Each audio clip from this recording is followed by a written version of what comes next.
하나님의 말씀을 로마서 12장 1절에서 2절 우리 두 절 말씀이니까요. 우리 함께 합독하도록 하겠습니다. 로마서 강의 44번째 시작이고 이제 변화의 실체라는 시리즈로 앞으로 나머지 로마서 말씀을 저희가 보게 됩니다. 함께 읽습니다. 그러므로 형제들아 내가 하나님의 모든 자비하심으로 너희를 권하노니 너희 몸을 하나님이 기뻐하시는 거룩한 산 제물로 드리라. 이런 너희가 드릴 영적 예배니라. 너희는 이 세대를 본받지 말고 오직 마음을 새롭게 함으로 변화를 받아 하나님이 선하시고 기뻐하시고 온전하신 뜻이 무엇인지 분별하도록 하라. 아멘은 살아계신 하나님의 말씀입니다. 2020년을 복음 변화의 능력이라는 주제로 시작했고 이제 한 달 남았습니다. 2020년 한 해 동안 저희는 정말 엄청난 변화를 겪고 있습니다. 변화의 주체는 하나님이신데 역시나 우리에게 놀라운 변화를 주셨습니다. 아무도 예상치 못한 그런 저희는 변화를 겪고 있습니다. 저희 교회가 이 교회의 주제를 너무 강한 걸로 선정하지 않았나 하는 생각도 드는데요. 사회의 많은 변화들 가운데 교회와 학교가 가장 큰 변화에 직면했습니다. 하나님께서 교회의 체질을 어떻게 바꾸길 원하시는지 귀 기울여서 다시는 이런 기간이 있지 말아야겠죠, 그렇죠? 없을 텐데 정말 이 기간 동안에 하나님께서 우리 교회들에게, 우리 그리스도인들에게 말씀하시는 그 변하기 원하시는 그것이 무엇인지 저희가 깨달아 알아서 순응하는 저희들이 되어야 합니다. 오늘 나온 한마음 소식지 글들을 통해서도 여러분들 그것을 발견할 수 있을 것입니다. 저희가 로마서 말씀을 듣고 배우는 이유는 저희가 알고 믿고 소유하고 있는 복음이 진짜 복음인지, 정말 성경에서 말하고 있는 진짜인지 아닌 짝퉁인지 확인하기 위함입니다. 우리가 믿고 있는 복음이 정말이라고 한다면, 정말 성경에서 가르치고 있는 복음이라고 한다면 저희 삶 가운데 올해 하나님께서 일으킬 수 있는 그런 엄청난 변화처럼 변화가 있을 수밖에 없다는 것입니다. 왜냐?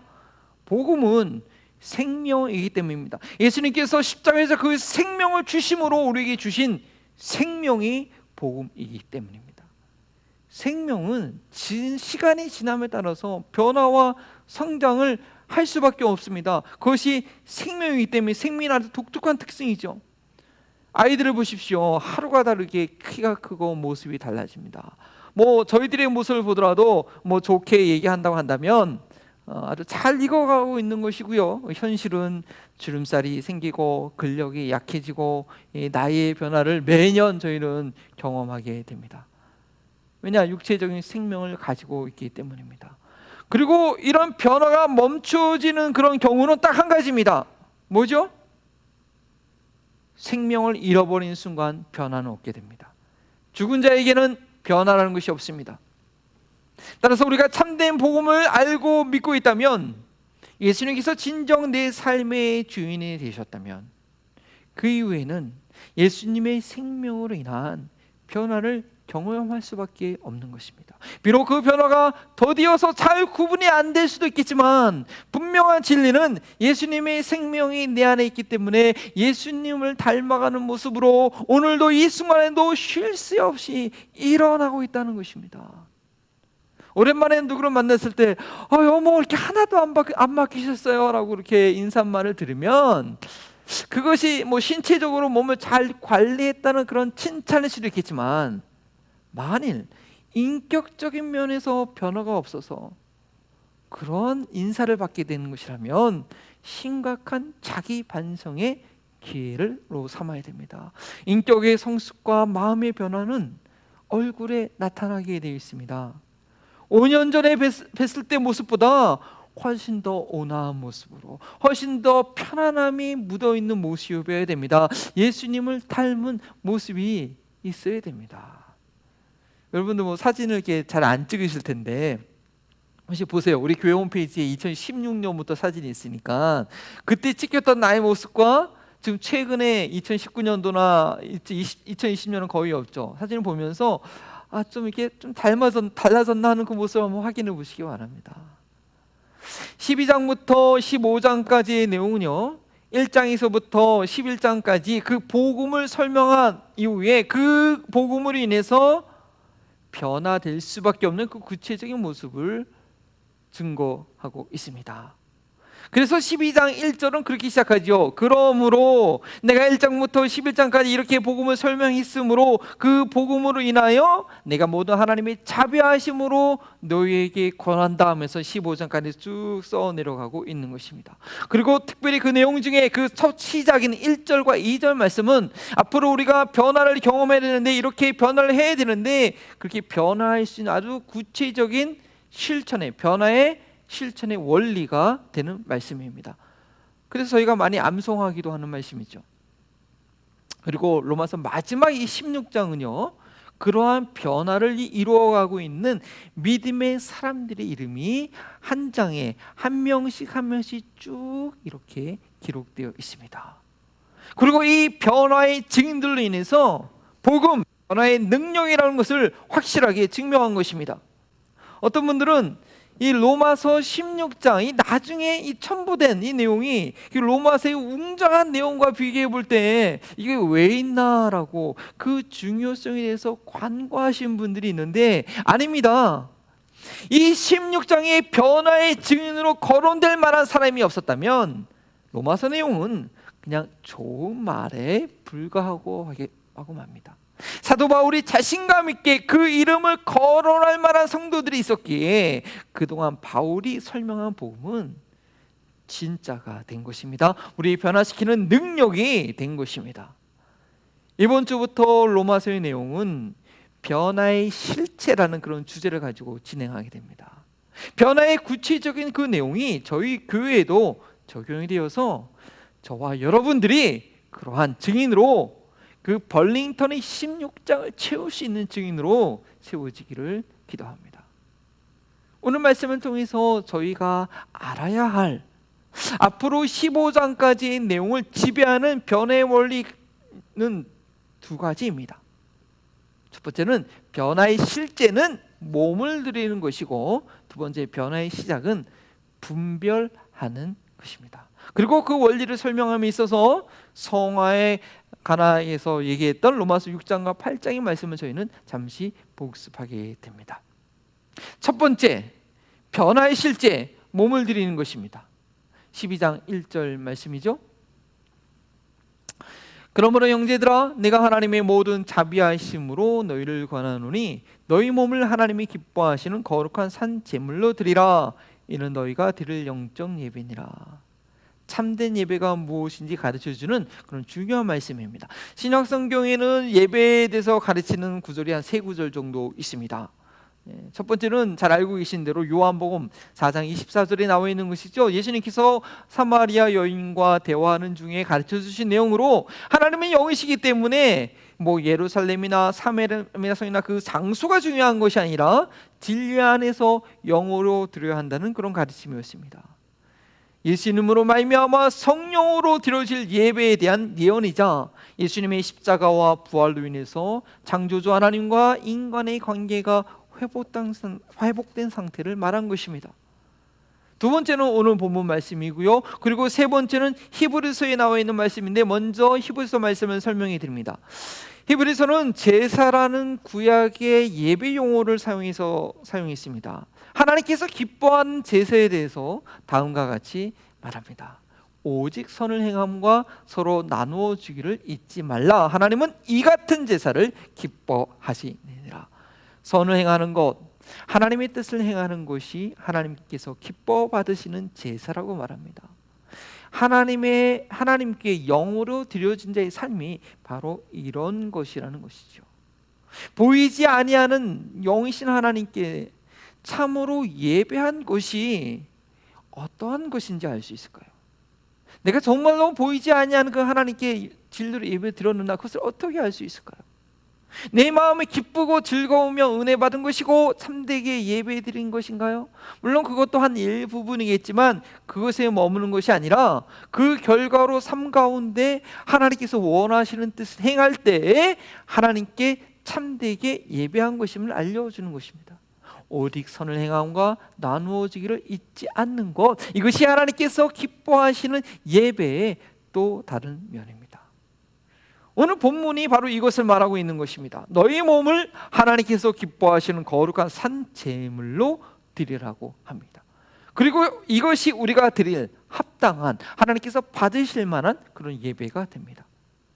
한국어 성경에는 영적 예배라고 번역해 있지만 영어로는 reasonable 그런 서비스. 죄송합니다. 제 영어 발음이 reasonable service라고 그렇게 번역한 성경이 많습니다. 헬라 원어 로기고스의 그 본 뜻은 합리적인, 사려 깊은, 본질에 가까운 그런 뜻이 있습니다. 실제로 우리의 몸을 드리는 것이 영으로 드리는 가장 합당한 본질적인 예배라는 것이죠. 그렇다면 우리의 몸을 드린다는 것이 도대체 어떤 뜻일까요? 더군다나 구체적으로 산 제물, living sacrifice로 드리라고 했는데 그 표현 자체가 어쩌면 말이 안 되는 것이기에 이 뜻의 이야기가 더 어렵게 느껴집니다. 제물은 죽어야 제물이 됩니다. 제단 위에서 피를 흘리고 불태워 드리는 것이 제물입니다. 그런데 살아있는 제물이라니요? 죽지 않는 제물이 있나요? 그런데 우리의 몸을 살아있는 제물로 드리는 것이 합당한 예배라고 말합니다. 로마서 12장 1절 본문 그 한 절만 가지고 설교를 들어보신 경우가 있지요. 그러면서 산 제물이 무엇이라고 생각하십니까? 라고 설교자가 물어보면 대답하기가 참 곤란함을 느끼셨을 것입니다. 그리고 설교자가 여러 가지 비유로 이렇게 설명을 해도 그게 솔직히 잘 다가오지 않았을 것입니다. 그러나 저희가 로마서는 1장부터 쭉 살펴오면서 복음을 이해해 오는 과정 중에 우리의 몸을 산 제물로 드리라는 권면이 생소하거나 불가능한 것이 아니라 어떤 그림인지 금방 떠오르셔야 됩니다. 왜냐? 저희는 복음에 대해서 이해했기 때문입니다. 로마서 6장에서 죄에 대해서 죽고 의로 말미암아 살아있게 된 그 이유에 대해서 저희는 배웠습니다. 죄의 종으로 몸을 내어주면 죽게 되고 의의 종으로 우리의 몸을 의의 병기로 하나님께 드리며 산다는 그런 뭐 아니면 도라는 그런 분명한 대조의 경고를 저희는 들었습니다. 로마서 7장에서는 그럼에도 불구하고 아직 부활의 몸을 잊지 못했기 때문에 날마다 신음하며 갈등하는 몸의 상태가 바로 나의 고백임을 인정했습니다. 그러나 완벽한 조력자이신 성령님의 능력으로 최후의 승리를 확신하는 확신을 로마서 8장에서 저희는 하게 되었습니다. 그리고 그 비결은 뭐였죠? 영으로서 몸의 행실을 죽이면 살리라 였습니다. 이렇게 복음이라는 것을 영적인 삶의 시체를 경험하는 가운데 저희가 정리했기 때문에 우리의 몸을 하나님께 드려야 한다는 의미가 무엇인지 감이 잡히는 것입니다. 즉 산 제물로 드린다는 것은 로마서 5장과 8장의 내용을 한 단어로 함축한 아주 놀라운 그런 표현입니다. 우리가 그 복음의 내용을 이해하지 못하는 이건 뭐 말도 안 되는 내용이야 라고 하겠지만 복음을 아는 자는 바로 이거구나, 복음을 이 한 단어로 표현할 수 있구나 라고 감탄하게 되는 것이죠. 제물은 죽음입니다.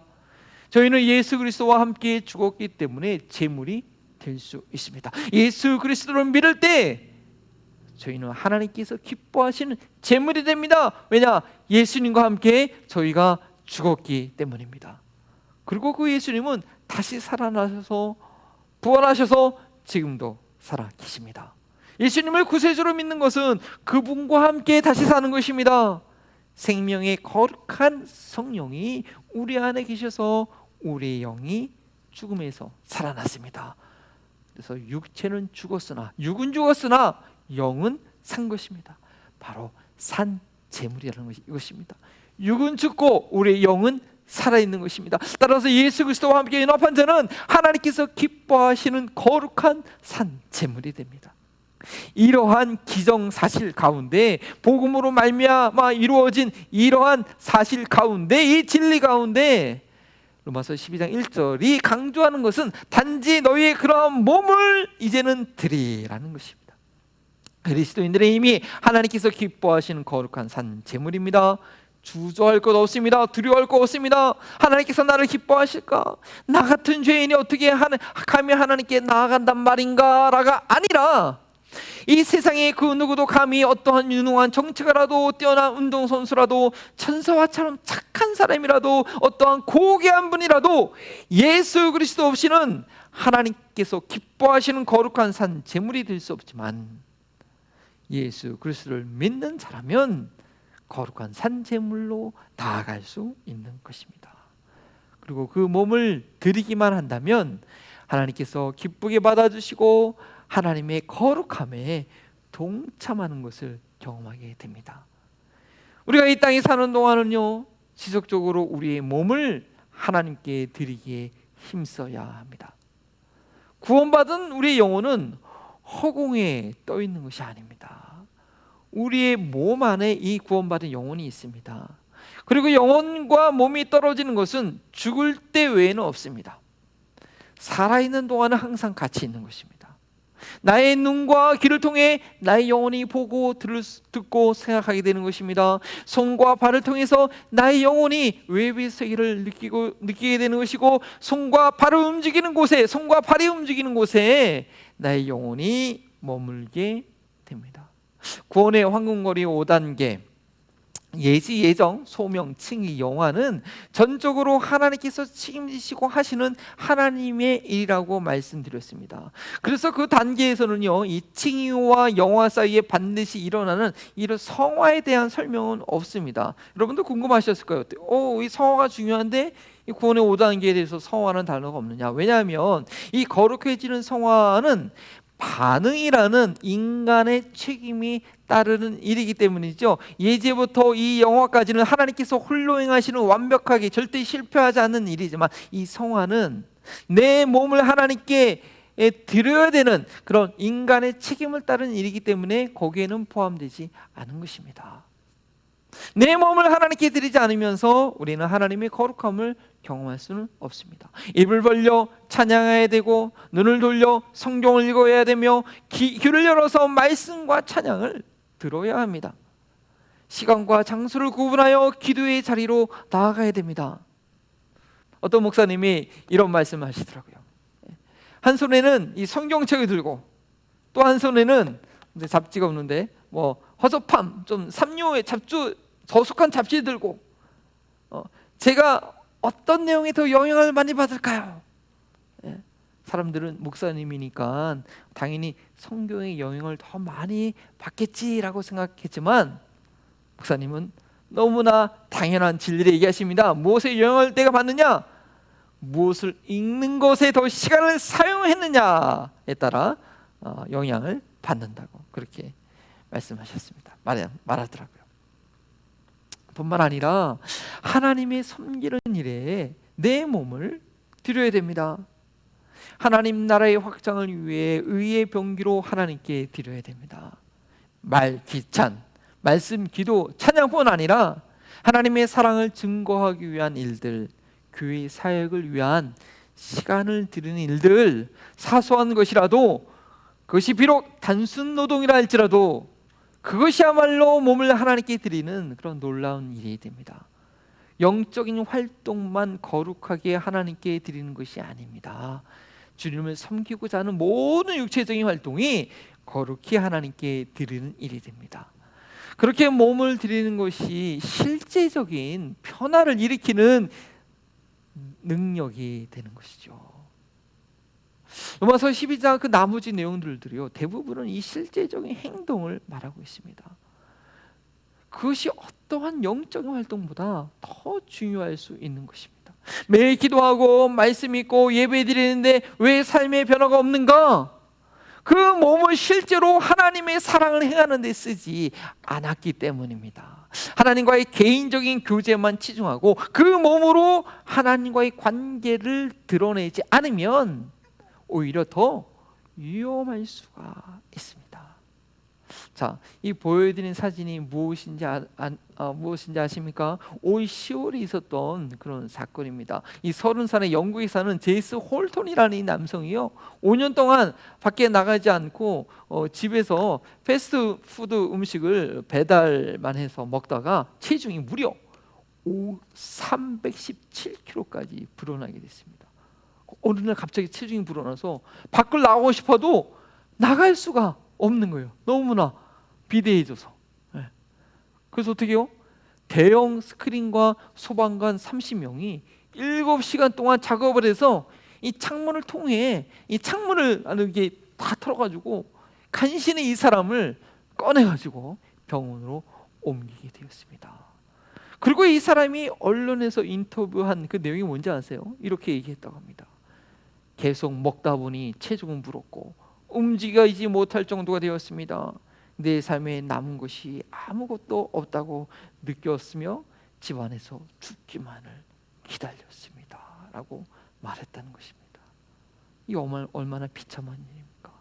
그런데요, 혹시 뭔가 느껴지시는 거 없습니까? 우리가 교회 안에서 은혜 받기만을 즐겨하고 밖에 나가서 섬기지 않게 된다면 바로 저와 같은 모습이 될 수 있다는 것입니다. 내 몸을 실제로 하나님께 드리는 일에 힘쓰지 않고 자리에 앉아서 은혜 받기만을 사모한다면 그것은 도리어 영적인 비만에 걸려서 죽기를 기다리는 상태에 이르게 되는 것입니다. 밖으로 나아가서 치열한 영적 싸움을 저희는 싸워야 됩니다. 작은 일 하나라도 내 몸과 시간을 드리기에 힘써야 합니다. 두 번째, 이 변화의 시작은 분별하는 것입니다. 우리 변화의 실제는 몸을 드리는 것이라고 했는데 그 몸을 드리기 위해서는요, 분별하는 것이 필요합니다. 2절 말씀이죠. 우리 다 함께 한번 읽어볼까요? 너희는 이 세대를 본받지 말고 오직 마음을 새롭게 함으로 변화를 받아 하나님이 선하시고 기뻐하시고 온전하신 뜻이 무엇인가 분별하도록 하라. 주님의 뜻을 행하기 위해 몸을 드리기 위해서는요, 주님의 뜻이 무엇인지 먼저 분별해야 되는 것입니다.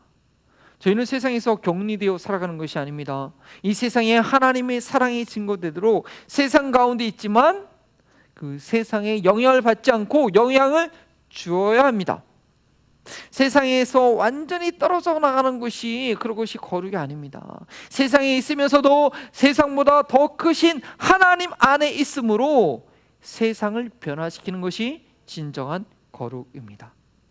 세상을 두려워할 것이 아니라 세상에서 분별해야 됩니다. 이 분별하지 못하는 것을 저희는 두려워해야 합니다. 그래서 오늘 본문 말씀은 하나님이 선하시고 기뻐하시고 온전한 뜻이 무엇인가 분별하라고 말씀하고 있습니다.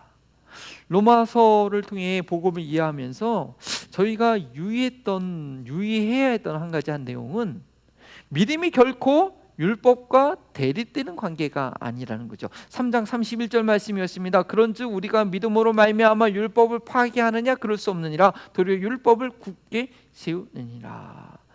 육신으로 인하여서 연약하여 할 수 없는 것을 복음으로 가능하다고 했습니다. 육신을 따르지 않고 그 영을 따라 행하는 우리에게 율법의 요구가 이루어지게 하려 하심이라. 로마서 8장 4절 말씀이죠.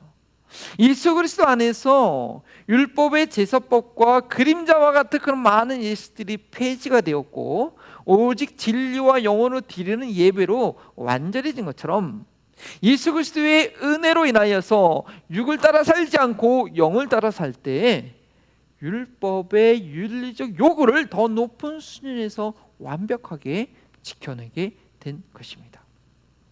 저희는 더 이상 율법의 문자적인 내용에 매여 있지 않고 그 율법의 원래 뜻을 성취하시는 성령님의 인도하심을 따라 행하게 된 것입니다.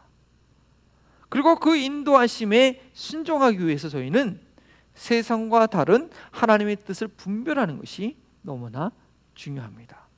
근데 여러분들, 그것이 율법의 문자적인 내용을 기억하고 지키는 것보다 훨씬 더 어려울 수 있다는 사실 아십니까? 왜냐? 그것이 훨씬 높은 수준의 행위이기 때문입니다. 율법의 내용, 그 문자 그대로 지키는 것은요, 우리 피겨 스케이팅 아시지 않습니까? 얼음 빙판을 아주 아름답게 이렇게 움직이는 피겨 스케이팅에서 율법의 문자 내용을 그대로 지키는 것을 그냥 턴 한 번 하고 도는 기술이라고 한다면, 성령의 인도하심을 따라 순종하는 것은요, 공중에서 3번 반을 도는 그런 트리플 악셀이라고 하죠. 그 기술을 사용하는 것과도 같습니다. 안식일을 기억하여 거룩히 지키라. 이 율법을 내용을 문자적으로 지키는 것은 그냥 안식일에 아무것도 하지 않고 그냥 집안에 가만히 있기만 하면 됩니다. 뭐 그것처럼 쉬운 게 어디 있겠습니까?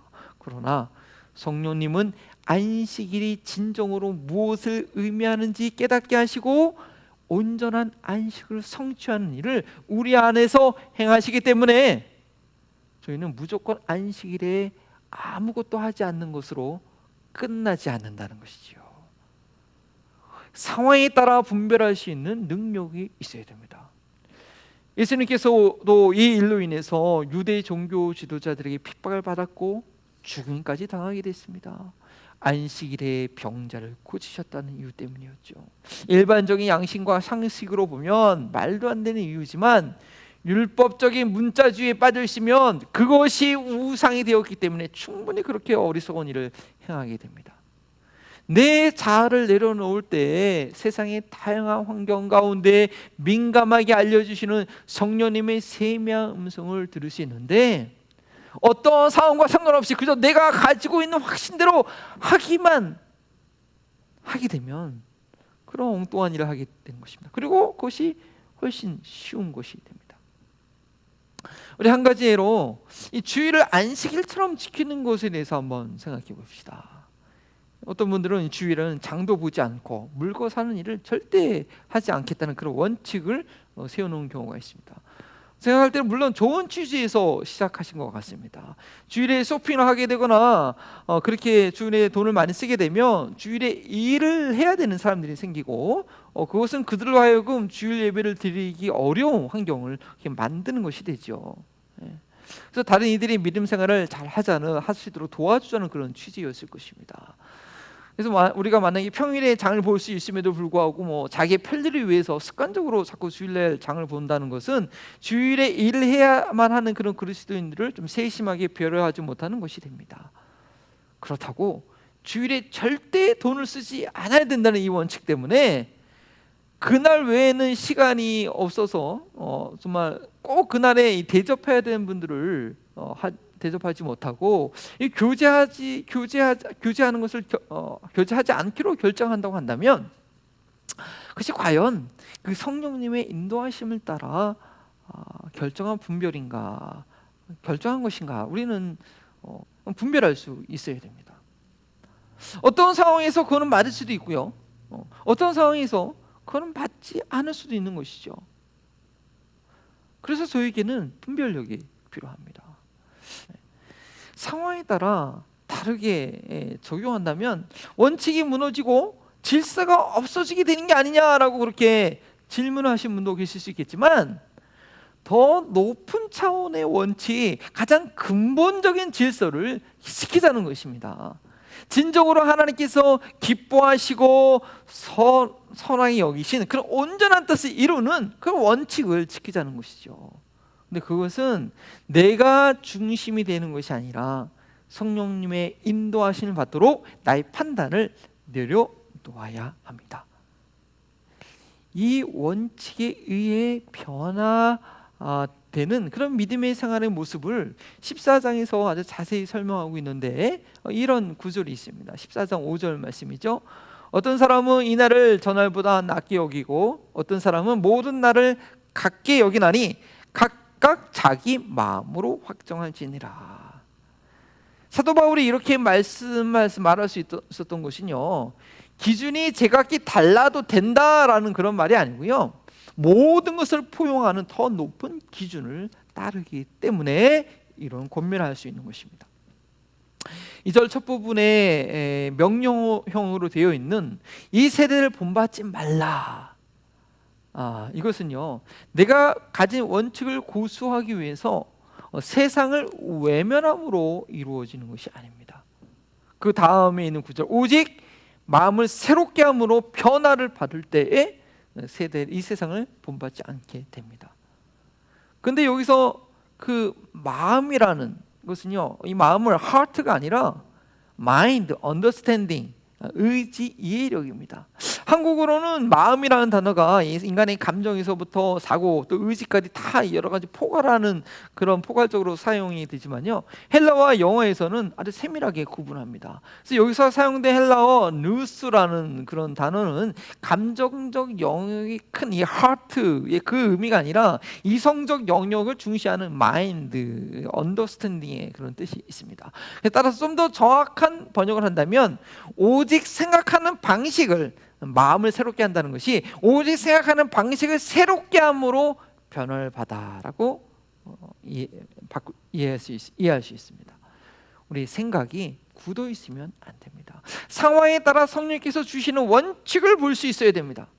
이 새롭게 함으로라는 헬라어 단어는 이 혁신이라는 명사로 번역될 수 있는데요, 신약 성경에 단 2번 사용됐습니다. 디도서 3장 5절 후반절에 있는 말씀이죠. 중생의 쓰심과 성령의 새롭게 하심으로 할 때 저렇게 쓴 단어입니다. 성령님께서 우리의 생각과 이해력을 새롭게 하심으로, 성령님께서 우리 생각을 새롭게 하심으로 우리는 변화를 수동적으로 받게 되는 것입니다. 세상을 외면함으로가 아니라 다양한 세상의 그 상황에서 성령님께서 저에게 주시는 그 생각으로 우리가 변화될 수 있습니다. 그래야 그 상황에 맞는 하나님의 뜻을 분별하게 됩니다. 지금까지 내가 이렇게 믿음 생활을 해왔기 때문에 그것이 옳은 것이 아닙니다. 전통은 소중한 유산이지만 전통이 하나님의 뜻을 가리워서는 안 됩니다.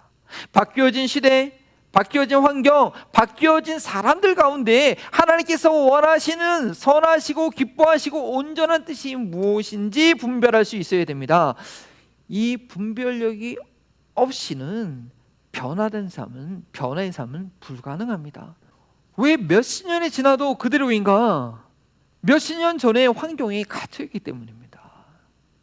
성령께서 새롭게 하시는 생각을 받아들이지 않기 때문입니다.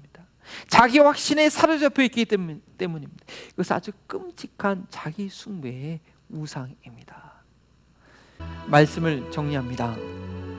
12장부터 시작되는 복음으로 인해 변화의 구체적인 내용이 오늘날에 적용되기 위해서 앞으로 계속해서 이 2가지 원리는 꼭 기억하셔야 됩니다.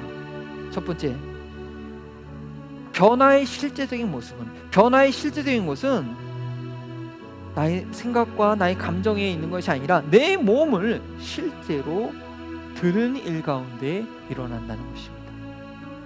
하나님과의 직접적인 관계를 위해서 드릴 뿐 아니라 내가 정말 하나님과 관계하고 있다는 것이 증명이 되도록 이웃과 우리 교회를 섬기는 일에 실제적으로 내 몸을 사용해야 됩니다. 기도와 찬양만이 거룩한 일이 아닙니다. 헌금 드리는 것 이상으로 내 몸을 들여 봉사한 일이 필요한 것입니다. 내 육체가 피곤하다 할지라도 하나님의 일에 드릴 때 거룩해짐과 내 몸이 거룩해짐과 실제적으로 변화되는 것이 여러분, 내 몸을 드림을 통해서 경험하게 되는 것입니다. 2번째 잊지 말아야 될 원리는, 변화되기 위해서는 하나님의 뜻을 잘 분별해야 됩니다.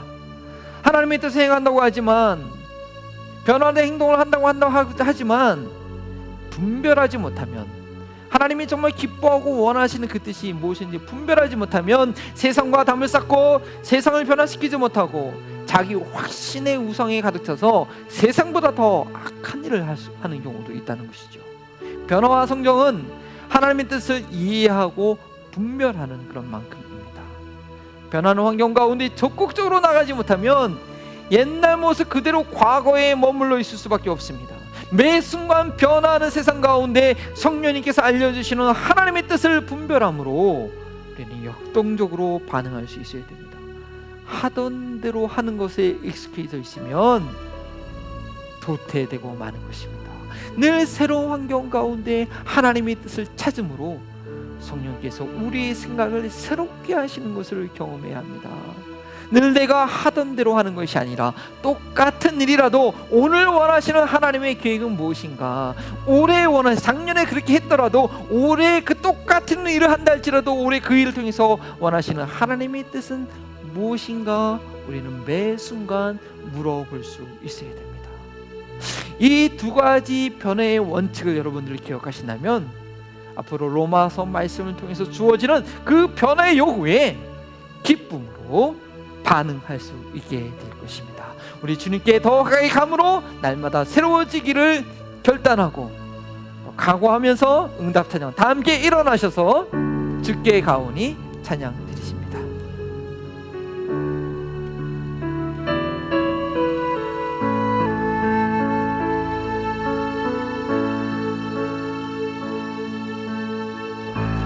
주께 가오니 날 새롭게 하시고 주의 은혜를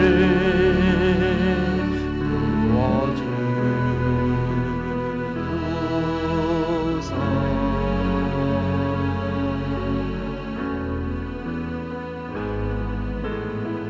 내 안에 발견 나의 연약함 모든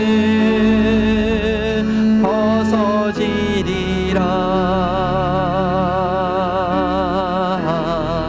주의 사랑으로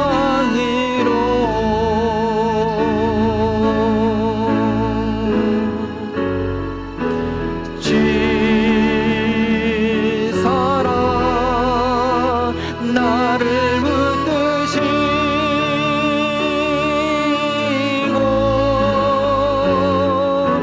주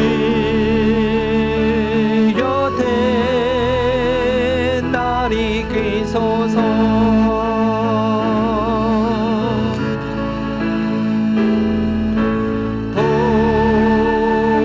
독수리 날개에서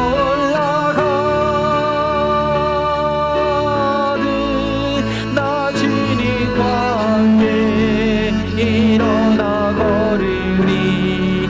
주의 사랑 안에 나의 눈 열어 주 보게 하시고 나의 눈 열어 주를 보게 하시고 주의 사랑이 알게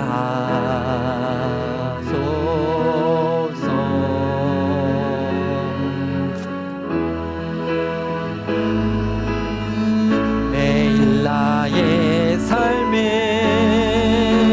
주 뜻이 이루어지도록 새롭게 하소서. 주의 사랑으로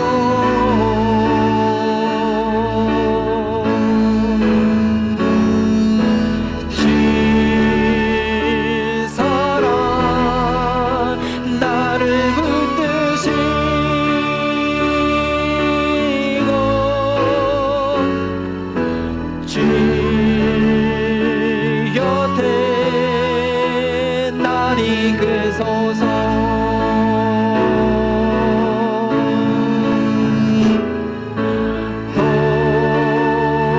독수리 날개에서 올라가는 나 주님과 함께 일어나 걸으리. 주의 사랑 안에 주 사랑 나를 붙드시고 주 사랑 나를 붙드시고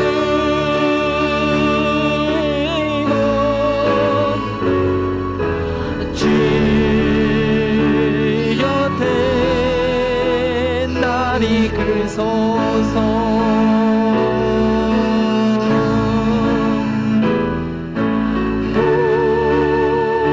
독수리 날개에서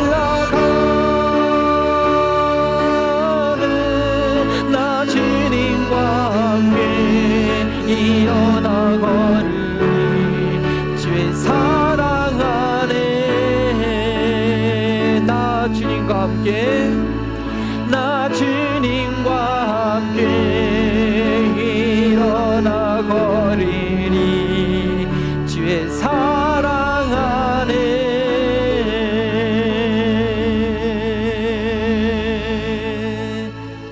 우리 어떠한 상황 가운데도 우리 예수님은 살아계시고 우리 예수님은 부활하셔서 항상 우리 나의 가까이 계시기에 우리에게 주님께 나아갈 때 나를 기쁘게 받아주시고 우리의 심령을 새롭게 하시고 우리를 독수리에 올라간 처럼 세움을 주시며 주님과 함께 주님의 모습으로 변화시켜 주실 것이라는 그 신뢰를 가지고 우리가 어떤 상황에서도 포기하지 않고 낙심하지 않고 더 주님을 찾겠습니다, 주님께 가까이 나아가겠습니다 하는 결단의 마음으로 그러할 때 주님의 뜻을 분별하게 되고 나의 몸을 더 주님의 일에 드리게 됨을 우리가 그 응답이 우리에게 있음을 신뢰하는 마음으로 주의 이름을 짓고 함께 기도합니다. 주여 하나님 감사합니다. 아버지 어떤 상황에서도 어떤 순간에서도 우리의 몸을 주님께 드리기를 아까워하지 않는 저희를 되기 원합니다. 우리 예수님 부활하 살아계셔서 하나님 나와 늘 함께 계시며 주님께 나아갈 때 하나님 주님께 나아갈 때 나를 거룩한 산재물로 받아주시고 하나님의 거룩함을 경험하며 하나님의 능력을 경험하며 하나님 우리 심령을 새롭게 해주실 줄 믿습니다. 주여 도와주시옵소서. 주여 인도하여 주시옵소서. 어떤 상황 가운데도 나를 붙들어 주시고 이끌어 주시는 주님의 손을 붙잡게 하시고 주님과 함께 저 독수리의 날쳐 올라간 것처럼 담대하게 나아가 주님의 모습을 얻는 주님의 모습을 갖는 아버지 저희들 되시도록 주님 인도하여 주시옵소서. 구태연한 예습관에 매여있는 저희가 아니라 하나님의 일하시고 하나님의 성령의 주 안에서 하나님 분별할 수 있는 아버지 저희들 되시도록 하나님 이끌어주시고 인도하여 주시기 원합니다. 성령 하나님 이끌으시고 성령 하나님 이끌으시고 하나님 이끌어주시옵소서. 하나님 도와주시옵소서. 아버지 하나님 저희에게 놀라운 복음을 주셨음에 참으로 감사드립니다. 그 복음이 무엇인지 지난 11개월 동안 로마서 말씀을 통해서 하나님 저희를 깨닫게 하시니 감사합니다. 우리가 그것을 이제 믿고 알기에 우리 삶 가운데 나타날 모습이 무엇일지 하나님 기대하게 하시니 감사를 드립니다. 하나님 이 평안을 경험하기 위해서 날마다 우리 몸을 주 앞에 드리기에 게으르지 않도록 도와주시옵시고 나의 고정관념과 나의 습관과 나의 생각에 갇혀 있는 것이 아니라 매번 매순간 주님의 뜻을 묻고 그 세상 가운데 주의 뜻을 드러낼 수 있는 저희 삶 되시도록 도와주시옵소서. 그리스도 안에서 모든 것이 새로워질 수 있다는 그런 믿음을 가지고 어떠한 낙심되는 상황 가운데 있을지라도 우리의 몸을 주 앞에 드려 주 앞에 나아가기를 포기하지 않는 저희를 되시도록 도와주시옵소서. 하나님 또 이 시간 귀한 것 주님께 믿음으로 드립니다. 하나님 정말 이 재물이 이 귀한 물질이 아직 그 주님의 복음을 우리의 삶을 변화시키는 그 복음을 알지 못하는 그 영혼들에게 복음이 증거되는 것 가운데 온전히 쓰여주시도록 주님 인도하여 주시옵소서. 감사하며 예수 그리스도의 이름으로 기도합니다. 아멘. 이제는 믿음의 주요 온전케 하시는 예수 그리스도의 은혜와 우리의 삶과 몸을 기쁘게 받아주시는 하나님의 사랑과 우리의 생각을 날마다 새롭게 하시는 성령님의 교통하심이 내 몸을 드림으로 내 생각을 새롭게 함으로 변화의 열매를 맺길 바라는 우리 한마음 버린통교회 사랑하는 모든 가족들과 이 지역사회와 코로나 바이러스 위기 가운데 주님께 더 가까이 가는 모든 영혼들에게 지금부터 영원토록 함께 하시기를 축원하옵나이다.